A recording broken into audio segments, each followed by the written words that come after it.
Senior U.S. military officers and senior civilians in the Defense Department, really senior, like people who serve on the Joint Chiefs, people who are secretaries of the various branches of the military, I have been able to meet and interview and get to know more of them than you'd think. I wrote a book about the military a decade or so ago, and that started a process in which I met a lot of these folks, and it's been an honor. And while folks at that very senior level come from all sorts of different backgrounds, they come to those leadership positions through all sorts of different routes. By the time any of them have served at the most senior ranks of the military and the Defense Department, I think one of the things you can say about all of them in unison is that they are measured, they are calm. The word unflappable is almost right, but it feels like it needs a more worrying root word than flap, right? These are people who are like epically even keeled. And that is why I asked to be on the show tonight, the man who until last month served as Secretary of the United States Air Force.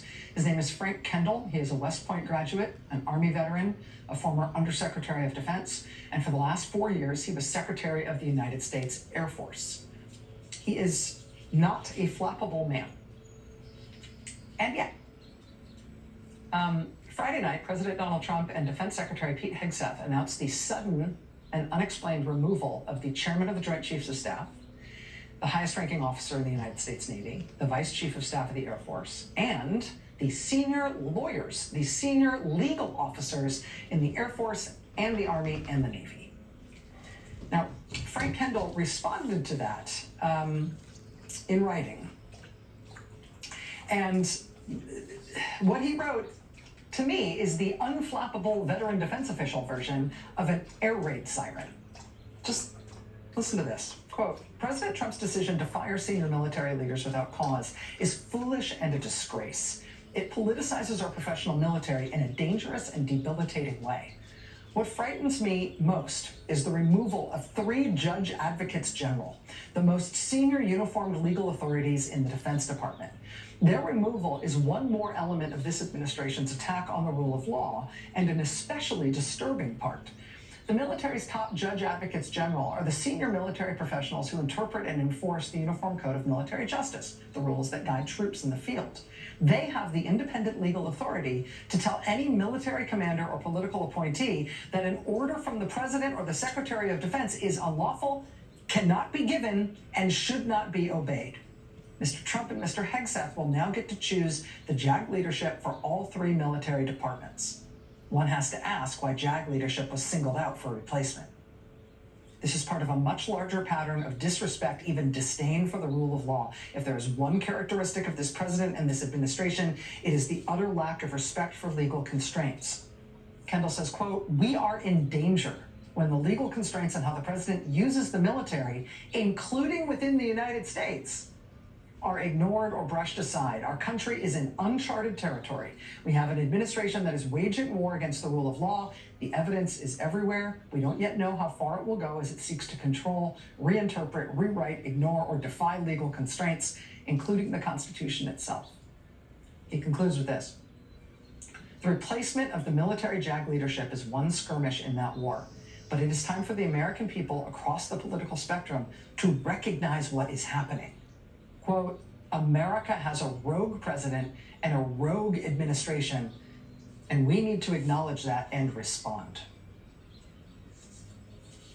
Joining us now is Frank Kendall, who until last month was Secretary of the United States Air Force. Secretary Kendall, it is a real honor to have some time with you tonight. Thank you for joining us. Thank you, Rachel. Great to be with you.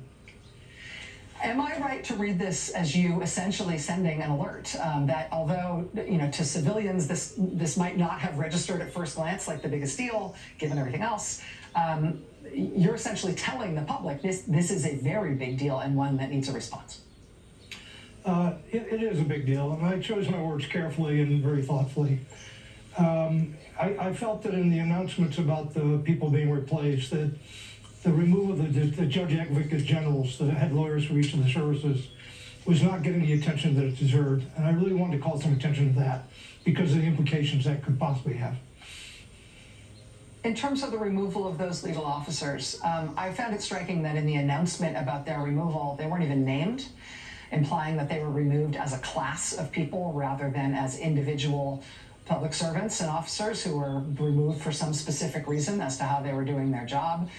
What is the thing you most worry about in terms of replacing senior legal military officers at this level and doing so as a group? First of all, I have a lot of confidence in our Judge Advocate General. This is a class of very professional people. I've worked with them over most of my career in a number of different capacities, and I've seen what they can do. What I'm concerned about, though, here is that there'll be some effort to find people who are going to be very compliant with whatever the administration wants to do.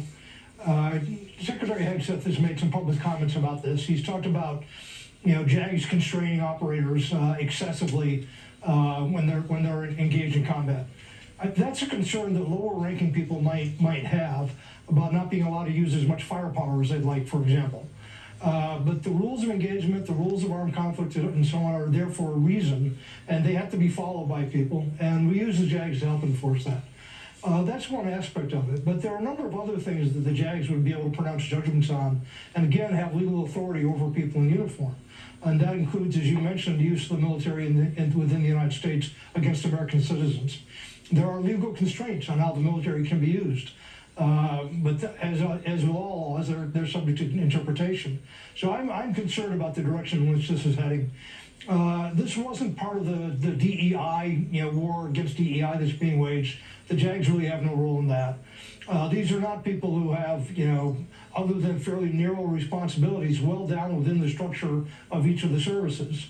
So it really struck me as unusual and hard to understand why these particular people would be singled out for replacement. When you said America has a rogue president and a rogue administration, I'd like to hear how you define those terms, what you mean Sure. by that. I take you at your word that you chose those words very carefully, but you followed that assertion immediately with, we need to acknowledge that and respond. So I'd also like to hear from you what you think the appropriate response is. First of all, we're seeing a number of behaviors, and not just these with the military and so on, but we're seeing the use of a non-government employee being able to come in and pretty much wreak havoc with the entire federal government apparatus. We're seeing declarations of things like birthright citizenship no longer being valid under the Constitution. So there's a large range of things. Not following the law and relieving the inspector generals that were relieved. I think your previous guest mentioned that there are 75 lawsuits going on right now. President Trump made the comment recently that if you're saving the nation, you're above the law. Words to that effect. These are dangerous things to hear from an American president, and the conduct has been very consistent. So I think rogue is a reasonable description. I think it's an apt description, and I think it should make us all concerned as citizens. Whatever our views on various issues, we all should believe in the rule of law. It's the most fundamental American principle. It distinguishes us from, almost any totalitarian state, certainly. And so we should all be united in saying, no, wait a minute, whatever our differences may be, if we can pursue those, we can debate, we can have processes play out to try to resolve those differences, but we have to do that within the law. That is so fundamental to the existence of our democracy and to our freedom as citizens that I think every American should recognize that that's a concern.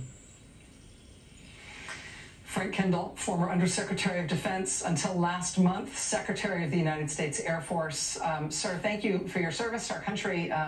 Thank you for helping us understand this tonight. And thank you for writing this in the blunt terms that you did. At least for me, it really broke through and it made me understand this in a way that I didn't previously. And it's scary to me, but I appreciate your expertise. Thank you. It's a scary time, Rachel. Thank you. Yeah, thank you. As the daughter of a former Air Force JAG in particular, I gotta say. Oof. All right, we'll be right back.